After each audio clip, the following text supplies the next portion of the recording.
안녕하세요, Sometimes you 여러분. feel like you are walking 오늘도 alone, 인생극장을 but 찾아주셔서 you're not. 감사합니다. 오늘 들려드릴 이야기는 Sometimes 67세 you feel like 김정숙 you are 씨의 walking 용기 있는 alone, 깨달음과 but you're 변화에 not. 관한 이야기예요. 아들을 위해 평생을 희생했지만 Sometimes you feel 결국 like you are walking 배신당하고 alone, 그 과정에서 but you're 진정한 not. 가족의 의미를 찾아가는 한 어머니의 감동적인 Sometimes you feel 성장기입니다. like you are walking 이 alone, 이야기는 실제 but you're 사연을 not. 바탕으로 재구성한 것으로 현재 많은 부모님들이 겪고 Sometimes you 계신 feel like you are 고민과 walking 비슷할 수도 alone, 있어요. but you're not. 자식에 대한 사랑과 희생, 그리고 건강한 가족 관계에 Sometimes you 대해 feel like you are 함께 walking 생각해보는 alone, 시간이 되었으면 but you're 합니다. not. 그럼 지금부터 김정숙 씨의 이야기 Sometimes you feel 시작하겠습니다. like you are walking 사연 alone, 시작 전 but 구독, you're 좋아요 not. 한 번만 부탁드립니다. 여러분의 응원이 큰 Sometimes 힘이 you feel like 됩니다. you are walking alone. 김정숙은 67세가 되도록 자신이 이렇게 배신당할 줄은 몰랐습니다. 서울 강서구의 낡은 연립주택에서 혼자 저녁을 먹고 있던 그녀는 문득 30년 전을 떠올렸어요. 1987년 가을, 부산의 작은 구멍가게에서 계산대 앞에 앉아 있던 26의 정숙. 그때만 해도 남편과 5살 태준이와 함께 소박하지만 행복한 하루하루를 보내고 있었습니다. 하지만 운명은 잔혹했어요. 남편이 교통사고로 갑작스럽게 세상을 떠나면서 정숙은 하루아침에 홀로 아이를 키워야 하는 처지가 되었습니다. 태준아, 아빠가 하늘나라로 가셨단다. 5살 태준은 아빠의 죽음을 제대로 이해하지 못했어요. 그저 엄마가 계속 우는 것만 신기해할 뿐이었죠. 정숙은 그때 결심했습니다.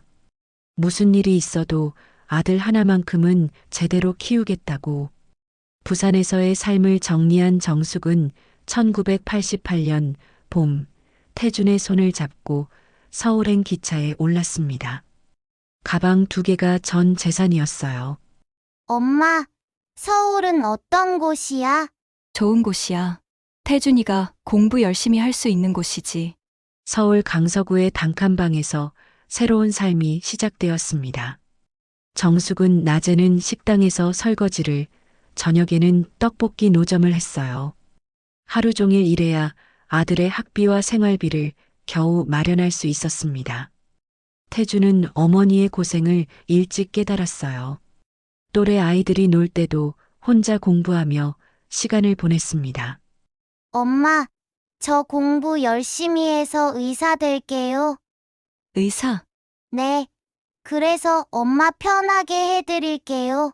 아픈 사람도 고쳐주고. 8살 태준의 이 약속이 정숙에게는 삶의 원동력이 되었습니다. 새벽 4시에 일어나 떡볶이 재료를 준비하고 밤 11시까지 포장마차를 지키는 고된 일상이었어요. 손은 거칠어지고 허리는 아팠지만 태준의 성적표를 볼 때마다 모든 피로가 사라졌습니다. 엄마, 이번에도 전교 3등이에요. 정말 우리 태준이 대단하네. 중학교에 올라간 태준은 더욱 성실해졌어요. 친구들과 어울려 놀고 싶은 마음도 있었지만 밤늦게 일하고 돌아오는 어머니를 생각하면 책상 앞을 떠날 수가 없었습니다. 고등학교 2학년 때였어요. 태준이 처음으로 전교 1등을 했습니다. 엄마, 1등 했어요. 정숙은 성적표를 받아들고 눈물을 흘렸어요. 10년 넘게 이어온 고생이 헛되지 않았다는 생각이 들었습니다. 태준아, 정말 자랑스럽다. 엄마가 고생해주신 덕분이에요. 제가 꼭 의대 가서 엄마 소원 이뤄드릴게요. 1999년 태준은 마침내 서울대 의과대학에 합격했습니다. 합격증을 들고 온 아들을 보며 정숙은 기절할 것 같았어요. 엄마, 해냈어요. 정말, 정말 고맙다. 정숙은 아들을 껴안으며 소리내어 울었습니다. 12년간의 고생이 이 순간을 위한 것이었다는 생각이 들었어요. 동네 사람들도 모두 축하해 주었습니다. 정수가 정말 대단하다. 홀로 아들 키워서 의대까지 보내다니. 고생한 보람이 있네. 이제 편하게 살겠구나. 하지만 정숙은 아직 안심할 수 없었어요. 의대 6년과 인턴, 레지던트 과정까지 생각하면 갈 길이 멀었습니다. 태준아, 아직 끝난 게 아니야. 더 열심히 해야 해. 네, 엄마. 걱정 마세요. 대학 시절 태주는 알바를 하면서도 공부를 놓지 않았어요. 어머니의 부담을 조금이라도 덜어드리고 싶었습니다. 엄마, 이번 학기 성적이에요. 성적표에는 오러가 적혀 있었어요. 태준아, 너무 무리하지 마라. 괜찮아요. 제가 빨리 의사 되어야 엄마가 쉴 수 있잖아요. 2005년 태주는 서울대병원에서 인턴 과정을 시작했습니다. 의사 가운을 입은 아들을 처음 본 순간 정숙은 18년간의 고생이 모두 보상받는 기분이었어요. 엄마, 정말 의사가 됐어요. 고생 많았다, 아들아. 하지만 정숙은 모르고 있었습니다. 진짜 시련은 이제부터 시작이라는 것을. 태준이 전문의가 되고 개업까지 성공한 후 만나게 될 한 여자. 그 여자가 이 모든 행복을 산산조각 낼 거라는 사실을 말이죠. 지금의 정숙이 그때의 자신에게 말해주고 싶었어요.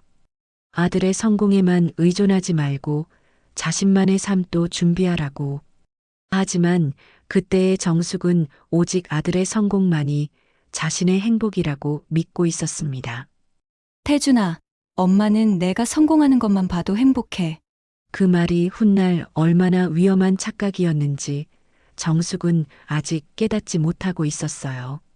저녁 식탁에서 혼자 밥을 먹으며 과거를 회상하던 정숙은 작은 한숨을 내쉬었습니다. 그때는 정말 희망으로 가득했었는데 지금은 모든 게 허상이었다는 걸 알게 되었으니까요. 하지만 그 시절의 모성애와 희생이 잘못된 것은 아니었어요. 다만 그 사랑의 방식이 너무 일방적이었을 뿐이었죠. 창밖으로 저녁 노을이 지고 있었습니다. 새로운 하루가 끝나가고 있었어요. 정숙에게도 새로운 깨달음의 시간이 다가오고 있었지만 그녀는 아직 그 사실을 알지 못했습니다. 2015년 봄 김정숙의 오랜 꿈이 마침내 현실이 되었습니다. 태준이 서울대병원에서 정형외과 전문의 과정을 마치고 강남 논현동에 개인 병원을 차린 것이었어요. 엄마, 이제 정말 의사가 됐어요. 하얀 가운을 입고 서 있는 30살 태준의 모습을 본 정숙은 가슴이 벅차올랐습니다. 28년간의 고생이 드디어 결실을 맺는 순간이었어요. 태준이 병원 간판을 올리던 날 정숙은 눈물을 참을 수 없었습니다. 여보, 우리 아들 성공했어요. 하늘에서 보고 계시죠? 돌아가신 남편을 떠올리며 혼잣말을 중얼거렸어요. 26의 과부가 되어 홀로 아들을 키운 세월이 주마등처럼 지나갔습니다.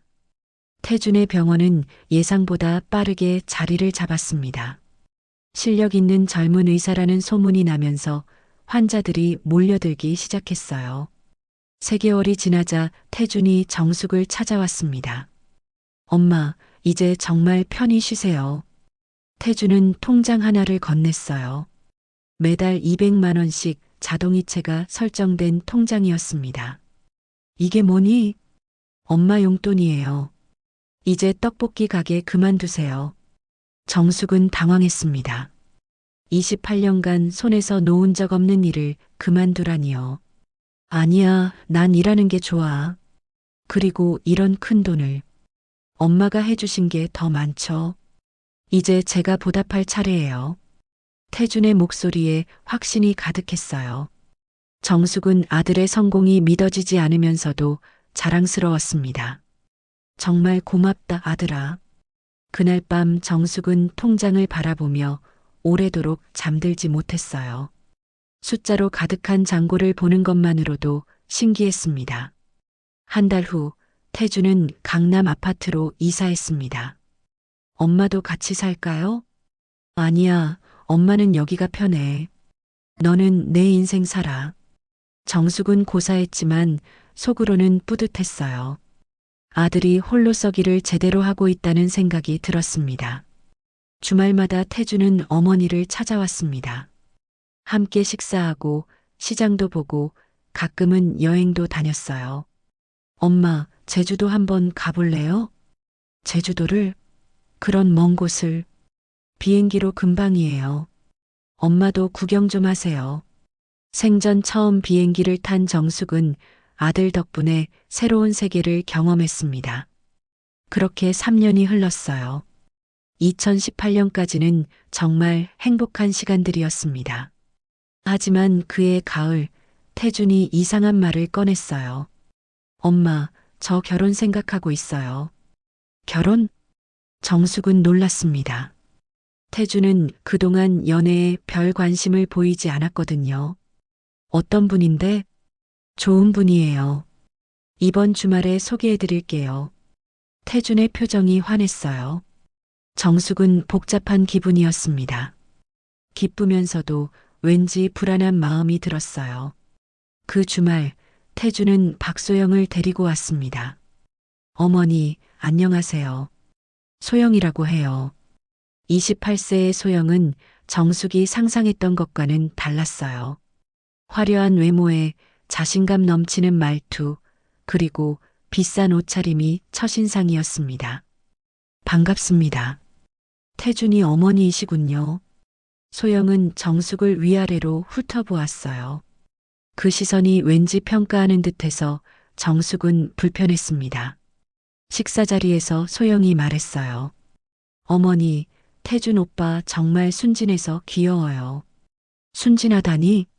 세상 물정을 하나도 몰라요. 저 같은 현실적인 사람이 없으면 당하기만 할 것 같아서요. 소영은 웃으며 말했지만 정숙에게는 경고처럼 들렸어요. 소영 씨는 무슨 일 하시나요? 인스타그램으로 일해요. 팔로워가 20만 명 정도 돼요. 인스타그램? 정숙은 이해할 수 없었어요. 그게 직업이 될 수 있다는 것도, 그것으로 돈을 번다는 것도 말이죠. 요즘은 SNS가 대세예요. 광고도 하고 제품도 팔고 태준 오빠보다 더 벌 수도 있어요. 소영의 자신감 넘치는 말투에 정숙은 당황했습니다. 집으로 돌아가면서 태준이 물었어요. 엄마, 소영이 어때요? 글쎄, 좀 다르네. 다르다고요? 엄마가 생각했던 며느리 감과는. 정숙은 말을 흐렸어요. 아들이 좋아하는 사람을 나쁘게 말하고 싶지 않았습니다. 엄마도 소영이 더 알게 되면 좋아하실 거예요. 태준은 확신에 차서 말했어요. 하지만 정숙의 불안감은 시간이 갈수록 커졌습니다. 소영과 몇 번 더 만나면서 느낀 것들이 있었어요. 소영은 항상 스마트폰을 들여다보며 사진을 찍었어요. 식당에서도, 길에서도, 심지어 정숙과 대화하는 중에도 말이죠. 어머니, 같이 사진 한 장 찍어요. 사진을? 네, 예쁘게 나왔어요. 올릴게요. 올린다는 게 뭐니? 인스타그램에요. 팔로워들이 좋아할 거예요. 정숙은 동의한 적이 없는데도 자신의 사진이 인터넷에 올라간다는 게 불편했어요. 2019년 봄, 태준과 소영의 결혼식이 열렸습니다.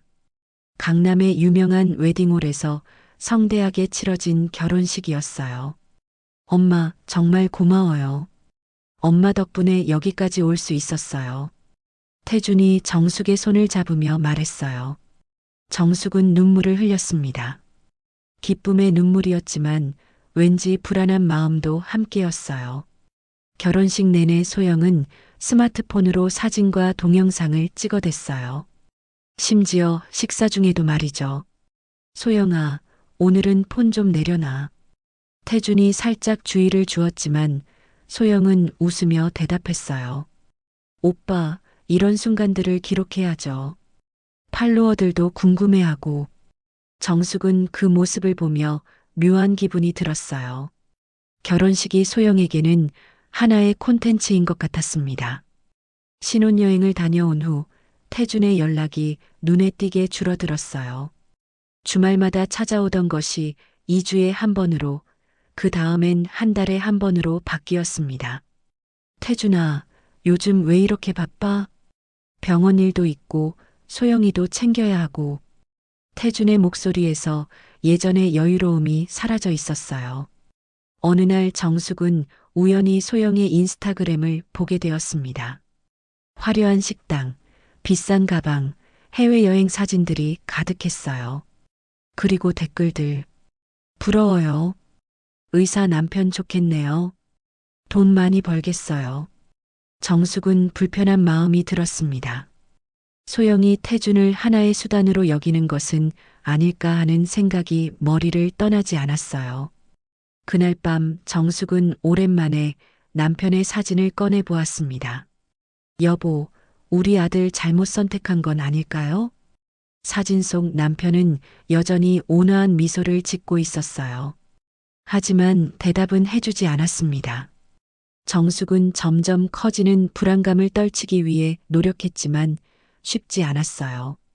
아들의 행복을 위해서라면 며느리와 잘 지내야 한다는 것은 알고 있었지만 소영에게서 느껴지는 어떤 계산적인 느낌을 지울 수 없었습니다. 과연 이 결혼이 태준에게 행복을 가져다 줄까요? 정숙의 고민은 깊어져만 갔습니다. 2019년 여름 김정숙은 점점 이상해지는 상황을 감지하기 시작했습니다. 태준과 소영이 결혼한 지 3개월이 지났는데 아들의 연락이 급격히 줄어들었어요.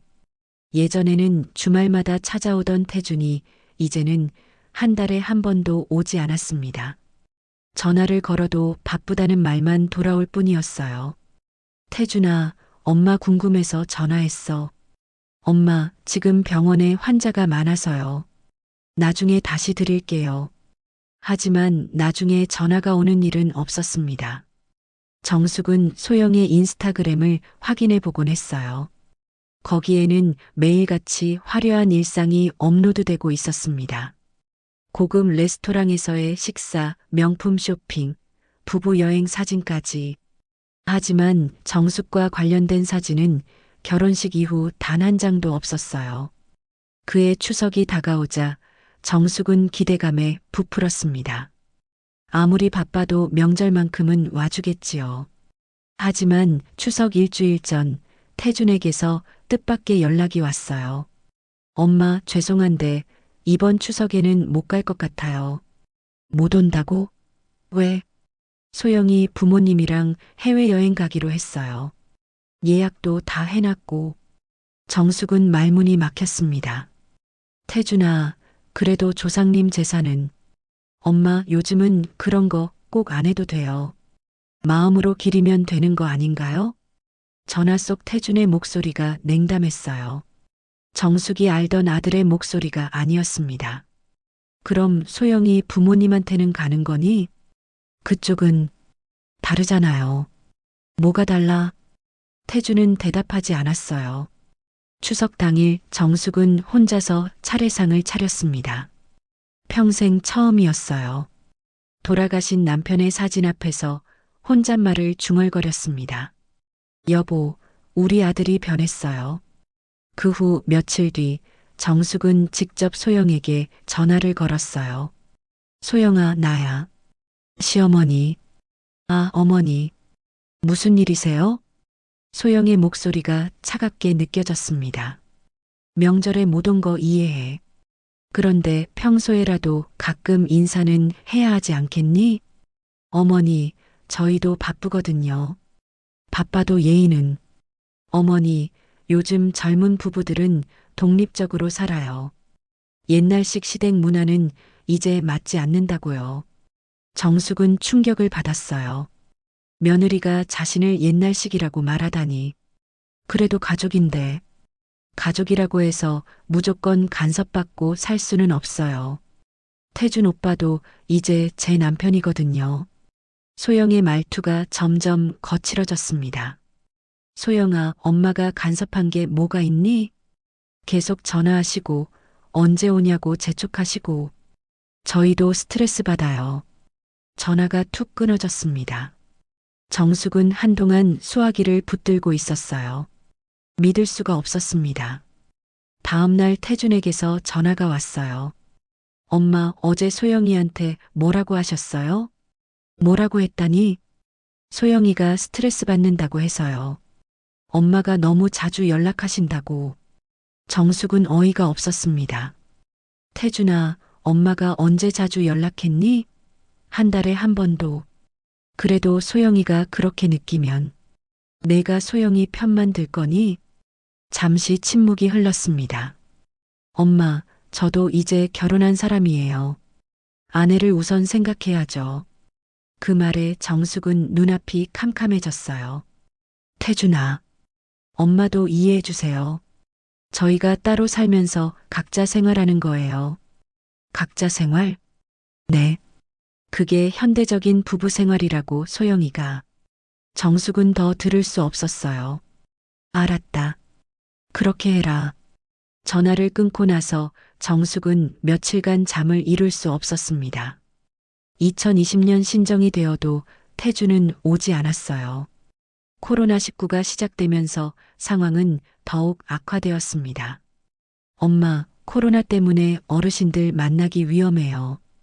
태준의 핑계는 그럴듯했지만 정숙은 알고 있었어요. 진짜 이유가 따로 있다는 것을. 소영의 인스타그램에는 여전히 화려한 일상이 이어지고 있었습니다. 태준과 함께 고급 레스토랑에서 찍은 사진들, 명품 가방과 옷들, 그리고 새로 산 차 사진까지. 댓글들을 보면서 정숙은 분노가 치밀어 올랐어요. 부러워요. 의사 남편 좋겠네요. 돈 많이 벌겠어요. 소영이 태준을 자랑거리로만 여기고 있다는 게 느껴졌습니다. 더 충격적인 것은 소영이 올린 글이었어요. 시댁 스트레스 때문에 우울했는데 남편이 이해해줘서 다행이에요. 해시태그 독립적인 결혼생활, 해시태그 현대부부. 정숙은 그 글을 보고 무너져 내렸습니다. 자신이 며느리에게 스트레스를 주는 시어머니로 낙인 찍힌 것이었어요. 2020년 봄 정숙은 마지막 시도를 했습니다. 태준아, 엄마 정말 보고 싶다. 엄마, 한 번만 와라. 한 번만. 엄마, 소영이가 임신했어요. 정숙은 깜짝 놀랐어요. 정말? 네. 그래서 더 조심해야 해요. 스트레스 받으면 안 되거든요. 그럼 엄마가 도와줄 수도. 아니에요. 소영이가 싫어해요. 싫어한다고? 어머니 만나면 스트레스 받는다고 해요. 정숙은 그 순간 모든 것을 포기했습니다. 그날 밤 정숙은 남편의 사진 앞에 앉았어요.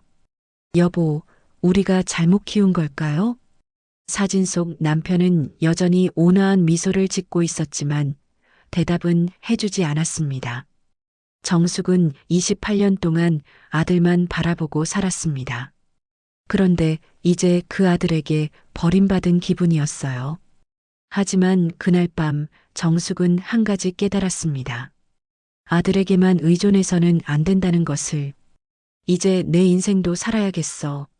정숙은 작은 목소리로 중얼거렸어요. 다음 날 아침 정숙은 오랜만에 동네를 산책했습니다. 경로당에서 만난 이웃들과 차를 마시며 이런저런 이야기를 나누었어요. 정숙이 너도 참 고생 많았지. 아들 의사 됐다고 좋아하더니 요즘 어쩌니? 글쎄요. 이제 따로 살고 있어요. 그래야지. 젊은 부부들 독립시켜야 해. 이웃들의 말에 정숙은 위로를 받았습니다. 그날 오후 정숙은 오랫동안 방치해뒀던 취미 생활을 다시 시작했어요. 손뜨개질이었습니다. 바늘을 움직이며 뭔가를 만들어가는 과정이 마음을 평온하게 해주었어요. 아들 없이도 살 수 있어. 정숙은 자신에게 다짐했습니다. 하지만 그녀는 아직 모르고 있었어요. 진짜 충격적인 일이 기다리고 있다는 것을. 그리고 그 일을 통해 아들이 얼마나 잘못된 선택을 했는지 깨닫게 될 것이라는 사실을. 창밖으로 석양이 지고 있었습니다. 정숙의 새로운 시작을 알리는 것처럼 따뜻한 빛이 방 안을 비추고 있었어요. 이제 정말로 자신만의 삶을 살아야 할 때가 온 것 같았습니다. 2020년 겨울, 김정숙은 혼자만의 시간을 보내며 스스로를 돌아보기 시작했습니다. 3장에서 다짐했던 자립의 의지를 실천에 옮기기 위해서였어요. 경로당에서 만난 이웃들과의 대화가 큰 힘이 되었습니다. 정수가, 너도 이제 너 인생 살아야지. 아들 다 키웠으면 됐잖아. 이제는 내가 하고 싶은 것 해. 박순자 할머니의 말이 마음에 와 닿았어요. 평생 남편과 자식을 위해서만 살았던 정숙에게는 새로운 깨달음이었습니다. 정숙은 그동안 미뤄뒀던 일들을 하나씩 시작했어요. 손뜨개질 서예, 그리고 경로당에서의 봉사활동까지. 바쁘게 지내다 보니 아들 생각을 할 시간도 줄어들었습니다. 하지만 2021년 어느 날 예상치 못한 소식이 들려왔어요. 정수가, 내 아들 병원 문 닫는다던데? 이웃 할머니의 말에 정숙은 깜짝 놀랐습니다. 무슨 말씀이세요? 우리 동네 김씨네 딸이 거기서 일했는데 갑자기 월급도 못 받고 나왔다는군. 정숙은 불안한 마음으로 태준의 병원 앞을 찾아갔어요. 간판은 그대로 걸려 있었지만 문은 굳게 닫혀 있었습니다. 며칠 후 용기를 내어 태준에게 전화를 걸었습니다. 태준아, 엄마야. 엄마. 태준의 목소리가 힘이 없었어요. 병원이 어떻게 된 거니? 그게 잠시 휴원 중이에요. 휴원? 왜? 한참의 침묵이 흘렀습니다. 엄마, 사실은 태준이 털어놓은 이야기는 충격적이었어요. 소영이 사업 확장이라는 명목으로 병원 부동산을 자신 명의로 바꾸고 운영자금까지 빼돌렸다는 것이었습니다. 처음에는 세금 절약 때문이라고 했어요. 그래서 믿고, 그럼 지금은? 소영이가 연락이 안 돼요. 정숙은 순간 어지러움을 느꼈습니다. 자신의 불안감이 현실이 된 것이었어요. 태준아, 집으로 와. 아니에요. 괜찮아요. 괜찮긴 무슨. 당장 와. 하지만 태준은 오지 않았습니다. 자존심 때문인지 아니면 아직도 소영을 믿고 있는 건지 알 수 없었어요. 2021년 봄이 지나고 여름이 되어서야 정숙은 진실을 알게 되었습니다. 동네에서 들려온 소문을 통해서였어요. 정수가 내 며느리 다른 남자랑 도망갔다던데. 뭐라고요? 부동산 중개업 하는 남자랑 돈 다 가지고 사라졌다고 하던데. 정숙은 그제야 모든 것을 이해했습니다. 소영의 계획된 사기였던 것이죠. 그날 밤 정숙은 잠들 수 없었어요. 분노와 안타까움이 교차했습니다. 자신의 예감이 맞았다는 것보다는 아들이 당한 배신이 더 마음 아팠어요. 며칠 후 정숙은 다시 태준에게 연락했습니다. 태준아, 엄마가 다 알고 있어. 엄마, 집으로 와. 혼자 견디지 말고.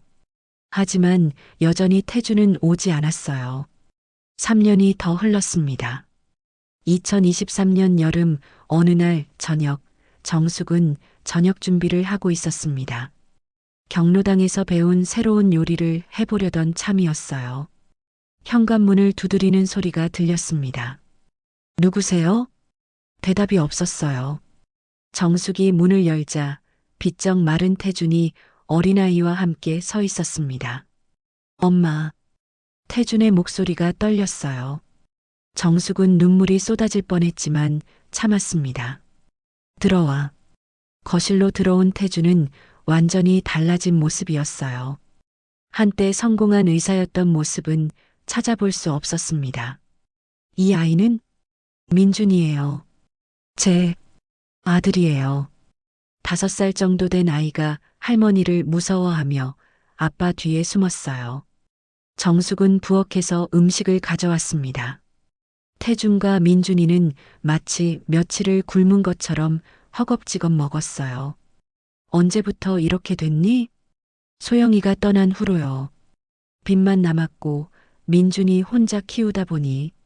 태준이 고개를 숙였습니다. 엄마, 정말 죄송해요. 그동안 너무 잘못했어요. 정숙은 아들의 사과를 들으며 복잡한 감정에 휩싸였어요. 분노도 있었지만 더 큰 것은 안타까움이었습니다. 이제 됐다. 지난 일은 지난 일이고, 엄마, 너도 많이 힘들었을 거야. 이제 다시 시작하자. 정숙은 민준이를 바라보았어요. 아이는 여전히 경계심을 갖고 있었지만 음식을 먹으며 조금씩 편안해지는 것 같았습니다. 민준아, 할머니야. 무서워하지 마. 할머니가 맛있는 것 많이 해줄게. 그날 밤 정숙은 태준과 긴 대화를 나누었어요. 엄마, 제가 너무 어리석었어요. 소영이 말만 믿고, 사람이 누구나 실수하는 거야. 중요한 건 이제부터지. 앞으로 어떻게 살아야 할지 하나씩 해보자. 엄마도 이제는 달라졌어. 정숙은 태준에게 자신이 지난 3년간 어떻게 지내왔는지 이야기했어요. 경로당 활동, 새로운 취미, 그리고 혼자서도 충실하게 보낸 시간들을.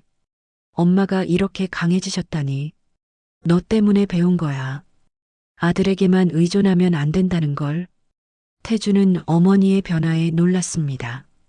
예전보다 훨씬 당당하고 자신감 있는 모습이었어요. 엄마, 저희 도와주시겠어요? 당연하지. 하지만 조건이 있어. 조건이요? 이제는 서로 의존하는 관계가 아니라 각자 독립적으로 살면서 필요할 때만 도와주는 거야. 태주는 고개를 끄덕였어요. 그리고 민준이는 할머니가 특별히 예뻐할 테니까 각오해. 정숙의 말에 태준이 처음으로 웃었습니다. 그날 밤 정숙은 남편의 사진을 바라보며 생각했어요. 여보, 이제야 진짜 가족이 된 것 같아요. 창밖으로 새벽이 밝아오고 있었습니다. 정숙에게도 태준에게도 그리고 어린 민준이에게도 새로운 시작의 날이 되어주길 바라며 정숙은 조용히 눈을 감았습니다. 이제 진정한 화해와 성장이 시작될 것 같았어요. 2024년 봄 김정숙의 작은 집은 생기로 가득했습니다. 태준과 민준이가 함께 지낸 지 8개월이 지났어요. 처음에는 어색했던 세 사람의 생활이 이제는 자연스러운 리듬을 찾아가고 있었습니다. 할머니, 이건 뭐예요? 6살이 된 민준이가 정숙의 손뜨개 작품을 가리키며 물었어요. 할머니가 민준이 위에 만든 목도리야. 정말요? 감사합니다. 민준이의 밝은 웃음소리가 집안을 가득 채웠습니다.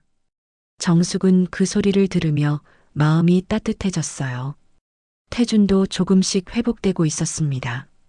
작은 병원에 취업해서 성실하게 일하며 새 출발을 준비하고 있었어요. 어느 주말 아침 세 사람은 함께 시장을 다녀왔습니다. 정숙이 민준이의 손을 잡고 걸으면서 말했어요. 민준아, 할머니가 너 때문에 얼마나 행복한지 아니? 저도 할머니 좋아요. 그래. 그럼 할머니랑 평생 같이 살까? 네. 태준이 뒤에서 그 모습을 바라보며 미소 지었습니다. 집으로 돌아온 후 태준이 정숙에게 말했어요. 엄마, 정말 감사해요. 뭐가 감사하니? 저희를 받아주셔서요. 그리고 이렇게 현명하게 키워주셔서요. 정숙은 잠시 멈춰서서 아들을 바라보았어요. 태준아, 엄마도 많이 배웠어. 네. 너한테만 의존하려고 했던 게 잘못이었어. 이제는 우리 각자 독립적으로 살면서 서로 도우며 지내는 게 맞는 것 같아. 태주는 고개를 끄덕였습니다. 저도 그렇게 생각해요. 소영이 일로 많이 깨달았거든요. 그날 오후 정숙은 경로당에 갔습니다. 요즘 들어 더 자주 참여하게 된 노인의 활동이 있었어요.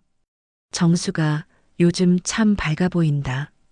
박순자 할머니가 말했어요. 손자 생겨서 그래요. 아들도 정신 차린 것 같고 말이야. 네, 다행히 잘 지내고 있어요. 그래야지. 가족이란 게 서로 이해하고 용서하면서 지내는 거야. 할머니들과의 대화는 정숙에게 항상 지혜를 주었습니다. 집으로 돌아오는 길에 정숙은 문득 5년 전을 생각해 보았어요. 그때는 아들의 성공이 자신의 전부였는데 이제는 다른 것들도 소중하다는 걸 알게 되었습니다. 저녁 무렵 태준이 일에서 돌아왔어요. 아빠. 민준이가 달려가서 아빠를 안았습니다. 우리 민준이 오늘 할머니랑 뭐 했어? 시장도 가고 공원도 갔어요. 그래. 재미있었니? 네. 할머니가 아이스크림도 사주셨어요. 태주는 정숙을 바라보며 고마운 표정을 지었어요. 엄마, 너무 감사해요. 가족인데 뭘. 그날 저녁 식사 후 세 사람은 거실에서 TV를 보며 시간을 보냈습니다. 평범하지만 소중한 일상이었어요. 할머니, 나중에 커서 할머니 돌봐드릴게요. 민준이가 갑자기 말했어요. 정말 고마워, 민준아. 네, 할머니처럼 착한 사람이 될 거예요. 정숙은 눈물이 날 것 같았지만 참았습니다. 민준아, 할머니보다 더 훌륭한 사람이 되렴. 몇 달 후 태주는 좀 더 안정적인 직장을 구했습니다. 대학병원에서 시간제로 일하는 자리였어요. 엄마, 이제 좀 더 나은 곳으로 이사하는 게 어떨까요? 여기가 좋아. 민준이도 동네에 친구들이 생겼고. 그럼 저라도 따로 살까요? 정숙은 잠시 생각해 보았어요. 아직은 함께 지내자. 민준이가 더 클 때까지는. 알겠어요. 그 여름 정숙은 처음으로 태준과 민준이를 데리고 여행을 갔습니다. 강릉 바닷가였어요. 할머니, 바다가 이렇게 넓은 줄 몰랐어요. 민준이가 신기해하며 파도를 바라보았습니다. 크면 더 넓은 세상을 보게 될 거야. 정숙은 손자의 손을 잡고 함께 모래사장을 걸었어요. 태주는 뒤에서 그 모습을 사진으로 찍으며 생각했습니다. 어머니가 이렇게 행복해하는 모습을 본 지 정말 오래되었다고. 저녁에 펜션에서 세 사람은 함께 저녁을 먹었어요. 엄마, 정말 행복해 보여요. 너희들 덕분이야. 아니에요. 엄마가 스스로 찾으신 거예요. 태준의 말에 정숙은 미소를 지었습니다. 그래, 이제야 진짜 살 줄 아는 것 같아. 그날 밤 정숙은 발코니에 나가서 별을 바라보았어요. 돌아가신 남편을 생각하며 혼잣말을 했습니다. 여보, 우리 이제 진짜 가족이 됐어요. 서로 소유하려 하지 않고 각자를 존중하면서 사는 그런 가족 말이에요. 바람이 살랑살랑 불어왔어요. 남편이 대답하는 것 같았습니다. 다음 날 서울로 돌아오는 차 안에서 민준이가 잠들었어요. 정숙은 손자의 고운 잠자리를 바라보며 생각했습니다. 이 아이는 자신처럼 아들에게만 의존하며 살지 않을 거라고.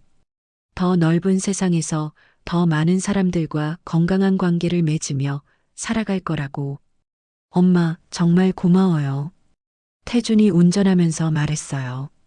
저를 용서해 주시고 다시 기회를 주셔서. 용서할 것도 없어. 우리 모두 배워가는 거야. 앞으로는 정말 잘할게요. 잘하려고 애쓰지 말고 그냥 사랑하면서 살자. 정숙의 말에 태준은 고개를 끄덕였어요. 집에 도착해서 짐을 정리하다가 정숙은 옛날 사진 한 장을 발견했습니다. 태준이 의대에 합격했을 때 찍은 사진이었어요. 그때의 자신은 아들의 성공이 자신의 모든 것이라고 생각했었죠. 하지만 이제는 달랐습니다. 아들의 성공도 소중하지만 자신의 삶도 소중하다는 걸 알게 되었어요. 그리고 진정한 가족은 서로를 위해 희생하는 관계가 아니라 각자의 행복을 응원해주는 관계라는 것도 깨달았습니다. 할머니, 뭐 보세요? 민준이가 다가와서 물었어요. 옛날 사진이야. 아빠가 어렸을 때예요? 응, 아빠가 대학생이었을 때.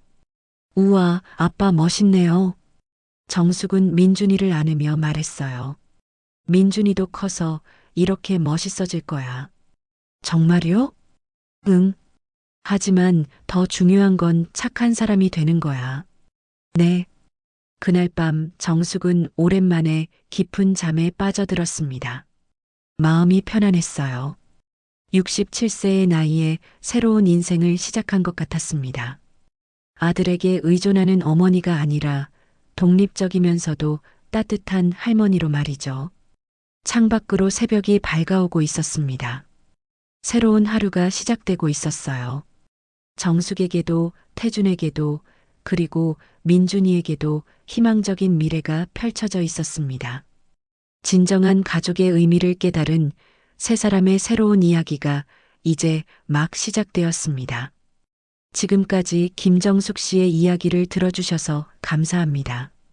이 이야기는 단순히 한 가족의 갈등과 화해에 관한 것만이 아닙니다. 우리 모두가 한 번쯤 생각해 봐야 할 가족의 진정한 의미에 대한 이야기예요. 사랑한다는 이유로 서로를 소유하려 하거나 희생을 강요하는 것이 진정한 사랑일까요? 김정숙 씨처럼 각자의 독립성을 존중하면서도 필요할 때 서로를 지지해주는 관계가 더 건강한 가족의 모습은 아닐까요? 부모님들에게는 자녀에 대한 맹목적 희생보다 건강한 독립을 도와주는 지혜를, 자녀들에게는 부모의 사랑에 감사하되 서로를 존중하는 성숙함을 배우는 계기가 되었으면 합니다. 혹시 비슷한 상황에서 고민하고 계신 분이 있다면 혼자가 아니라는 걸 기억해 주세요. 때로는 관계에서 한 걸음 뒤로 물러서는 것이 서로를 더욱 사랑하는 방법이 될 수도 있답니다. 이런 따뜻하고 의미 있는 이야기들을 더 많이 들으시고 싶다면 구독과 좋아요, 알림 설정 부탁드려요. 여러분의 관심과 응원이 더 좋은 이야기를 발굴하고 전해드릴 수 있는 원동력이 됩니다. 댓글로 여러분의 생각이나 비슷한 경험도 나눠주세요. 서로의 이야기가 누군가에게는 큰 위로와 지혜가 될 수 있거든요. 다음 이야기도 기대해 주시고 모든 분들의 가정에 진정한 사랑과 이해가 가득하기를 바랍니다. 여러분, 고맙습니다.